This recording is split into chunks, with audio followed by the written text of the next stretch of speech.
सुप्रभात बच्चों। आज हम पुनः भारत की सांस्कृतिक एकता पाठ का अध्ययन करेंगे, जिसके लेखक बाबू गुलाब राय जी हैं। बच्चों, अब तक हम लोगों ने जाना कि हिंदू तीर्थाटन में धार्मिक भावना तो होती ही है, साथ ही साथ राष्ट्रीय भावना भी इसमें निहित होती है। तीर्थों के माध्यम से भारत को चारों दिशाओं से एक सूत्र में बांध दिया जाता है, एकता के सूत्र में बांधने का प्रयास किया जाता है। स्वामी शंकराचार्य ने भारत की चारों दिशाओं में अपने मठ स्थापित किए।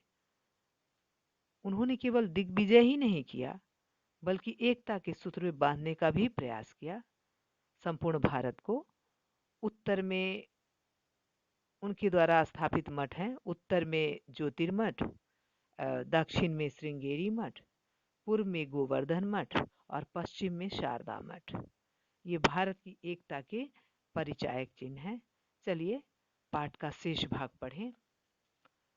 उत्तर भारत की प्राय सभी भाषाएं संस्कृत से निकली हैं और उन सभी के शब्दों में पारिवारिक समानता है। देखिए बच्चों, उत्तर प्रायः हर एक भाषा क्या है, संस्कृत से निकलती हैं और प्राय उसमें भी उत्तर भारत की प्राय सभी भाषाएं संस्कृत से निकली हुई हैं और उन सभी के शब्दों में समानता है, पारिवारिक समानता है।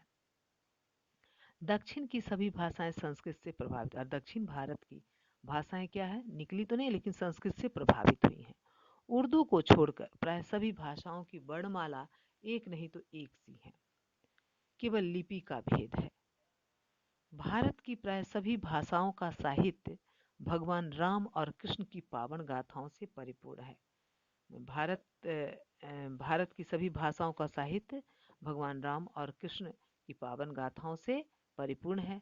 सभी ने संतों और वीरों का स्तवन किया है। माने सभी ने, जो संत हैं, जो वीर हैं, उसका क्या किया है, स्तवन किया है। सभी भाषाओं के साहित्य ने स्वतंत्रता की लड़ाई में योगदान दिया है। माने सभी भाषाओं के साहित्य ने स्वतंत्रता की लड़ाई में अपना अपना योगदान दिया है। उन्होंने क्रांतिकारी रचनाएं की और लोगों में जागरूकता लाने का प्रयास किया, क्रांति का सूत्रपात किया।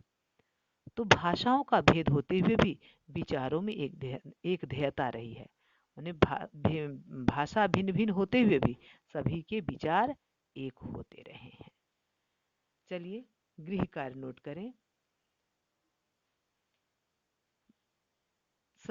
भारत की प्राय सभी भाषाओं का साहित्य किसकी पावन गाथाओं से परिपूर्ण है?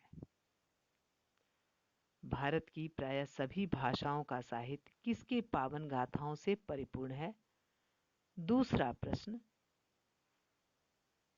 उत्तर भारत की प्राय सभी भाषाएं किससे निकली हैं? उत्तर भारत की प्राय सभी भाषाएं किससे निकली हैं? तीसरा प्रश्न, संस्कृत की लिपि क्या है? चलिए आज के लिए इतना ही। धन्यवाद।